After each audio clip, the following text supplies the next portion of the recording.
ஈரோடு மாவட்டம் ஜெயராமபுரத்தில் விடுதலை போராட்ட வீரர் பொல்லானின் முழு உருவ சிலையை திறந்து வைத்த முதலமைச்சர் மு.க.ஸ்டாலினுக்கு பொல்லானின் வாரிசுதாரர்களும் ஆதித்தமிழர் பேரவைத் தலைவர் அதிகமானும் நன்றி தெரிவித்துள்ளனர்.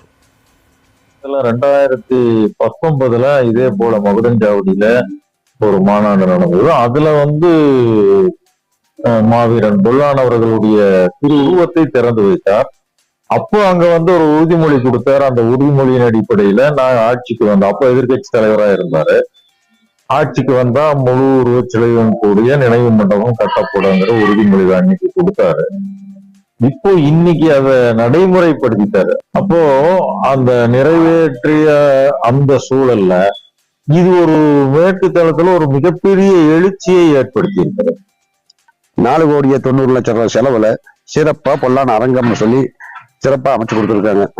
எங்களோட தாத்தாவுக்கு இந்த மாதிரி ஒரு மண்டபம் அமைச்சு கொடுத்துருக்காங்க. மக்கள் வியக்கிற அளவுக்கு இருக்குதுங்கிறது எங்களுக்கு மனசு நிறைவா இருக்குது. இன்னைக்கு மண்டபம் மட்டும் இல்லைங்க, சிலை சிறப்பாக அமைச்சு கொடுத்துருக்காங்க.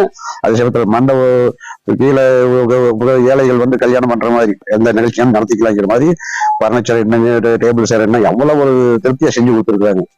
ஆக எங்களுக்கு மன நிறைவு எங்களோட வாரிசுதாரர்கள் சார்பாகவும் எங்க தமிழக முதல்வருக்கு எங்கள் நெஞ்சார்ந்த நன்றியை தெரிவித்துக் கொள்கிறோம் ஐயா.